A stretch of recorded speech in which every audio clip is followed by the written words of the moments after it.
live from the international headquarters of the McNeil Film Studios in beautiful Baja Tester. We're going to talk about the law of diminishing returns. Now, the law of diminishing returns is a short-run concept. Remember, in the short run, there is one fixed factor. All others are variable. So, the question is, if you have a fixed factor, like a factory, we'll say, the capital, and you start adding labor to it, then you use labor inputs, you add it to your fixed factor, and what happens to outputs? Well, that's what the law of diminishing returns addresses.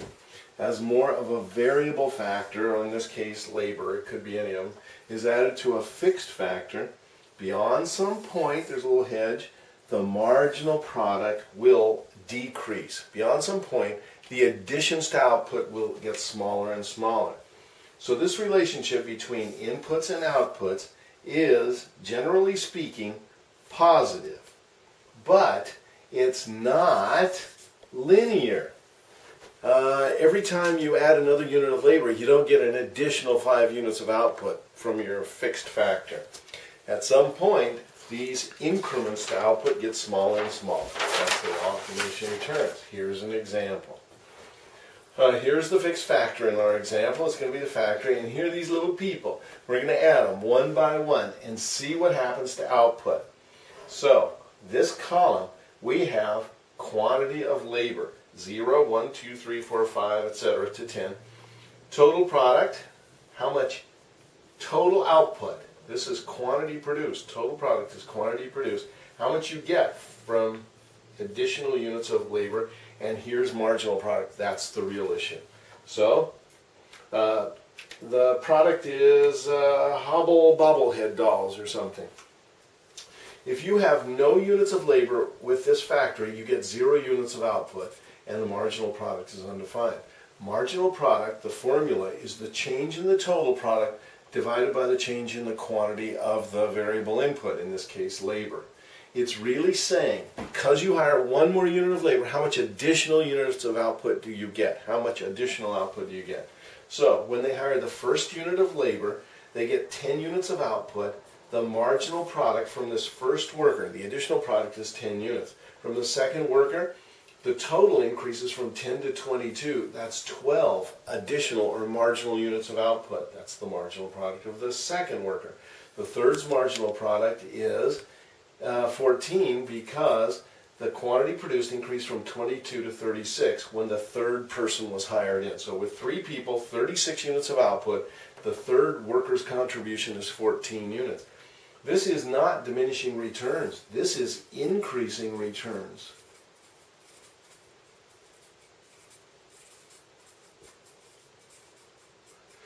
And the reason is that with 1, 2, or 3 workers, there's too much capital for the amount of workers. As we add more workers, we start getting the factor proportions dialed in better. With the 4th worker hired in, the total output increases from 36 to 47. That's 11 marginal units. And now we encounter diminishing returns.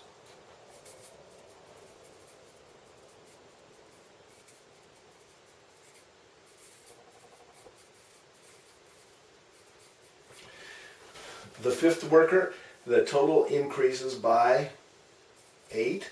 So the marginal product of the 5th worker is 8. Of the 6th worker, the total increases from 55 to 66. So that 6th worker added 6 units. 7th is 4. 8th is an additional 2. 9th is 0. Is that possible? And the 10th is -1. We get diminishing returns through here. But if we get a 10th worker in here, we get negative returns. With negative returns, we get the factor proportions wrong again. We get too much labor for the amount of capital. So it's in the diminishing returns section that we would want to operate if we were producing. If we graph this, the first worker, total product, first worker is 10. So we're going to graph quantity of labor on the horizontal axis against total product on the vertical axis. 10, 22, 36 for the third worker, 47 for the fourth, 55, 61. 65, 70, 65, 67, there's 67, 67, and 66. So if we graph this thing, we start with 0 workers, 0 output. And then in the increasing return stage, we call that area 1, we get increasing returns. That is, this total product curve is increasing at an increasing rate. But then starting with the 4th worker, we start encountering diminishing returns. That means that the marginal products are the additions to this output with each additional worker hired in are getting smaller and smaller. That's diminishing returns. And if we take it to the 10th worker, look, it turns negative on us.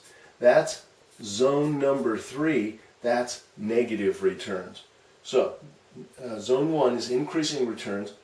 Then right here in this zone, that's zone 2, that's diminishing returns. And then zone 3 is negative returns. That's why this total product curve has that squiggly shape. Increasing returns, diminishing, and then negative. If we graph the marginal product for each additional worker, we would be graphing this quantity of labor against the total product, against the marginal product here. So the first worker's marginal product is 10, the second worker's marginal product is 12, the third is 14, then that's the increasing returns section, then 11, 8, 6, 4, 2, 0, and then negative 1. So we hit diminishing returns. It's still positive, but the contributions of each additional worker are getting smaller until we get to below the line here. And that's negative returns with the 10th worker. So here is zone 1, zone 2, and zone 3. And they line up. They line up. There we go. So this is total product, relationship of the quantity of labor and total quantity produced. And marginal product is here. The relationship between the marginal product and each additional worker hired in and how much they produce. Look, it's a hobble doll. Hobble bobble doll. All right, so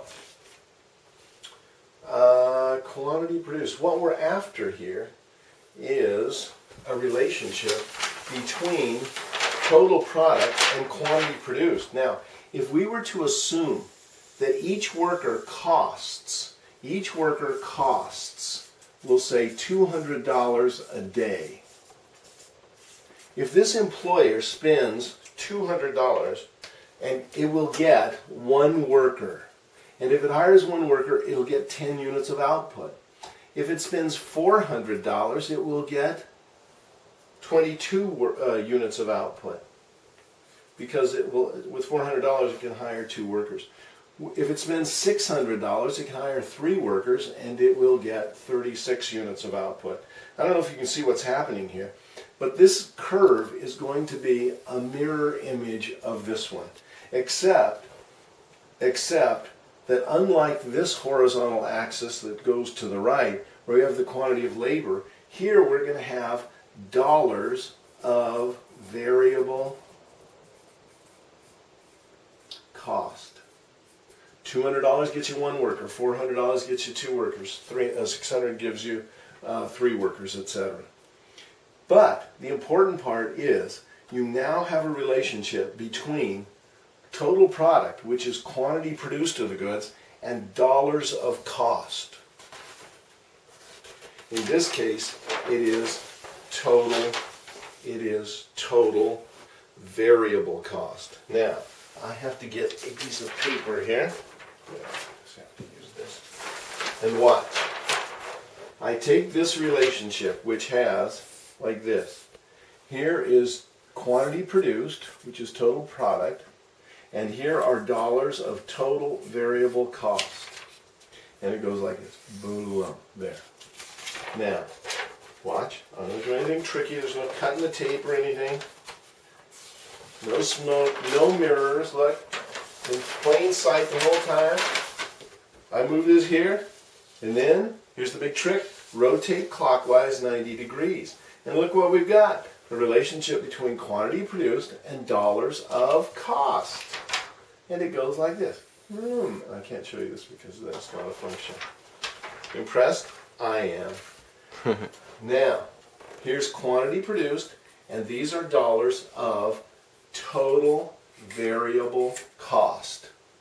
Total variable cost is the cost of the variable resource. But when we talk about total cost, we have to include both total variable cost and total fixed cost.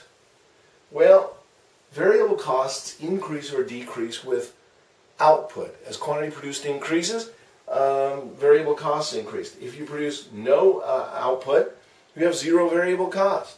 So the variable cost curve starts at zero and then it increases kind of in this squiggly shape because of the law of diminishing returns. But fixed costs are costs that do not change with output. So if the fixed costs of producing, that is the fixed costs of the factory, which do not increase or decrease with output, if that's like, I don't know, $2,000, boom, that's the total fixed cost curve. Output can increase, but the total fixed cost does not change. So what then is total cost? And the answer is, I can show you this, the answer is at every level of quantity produced, the total cost is going to ride above the total variable cost. Tricky, huh? By exactly the amount of the fixed cost, which is $2,000. So at every level of quantity produced, the total cost is exactly, in this case, $2,000 greater than the total fixed cost. So what we've done here is we have both defined the law of diminishing returns, explained what it is. We've talked about increasing, diminishing, and negative returns. We've sort of graphed it, and then we've transformed it into a cost curve. And these cost curves then, the total variable cost, and total fixed costs then become the bases for the average cost curve, average variable cost curve, marginal cost. And once we've got those cost curves, we can start making decisions for the firm. I think I'm done. Excuse me. Beijing. Jayo. Okay, bye. No. Like a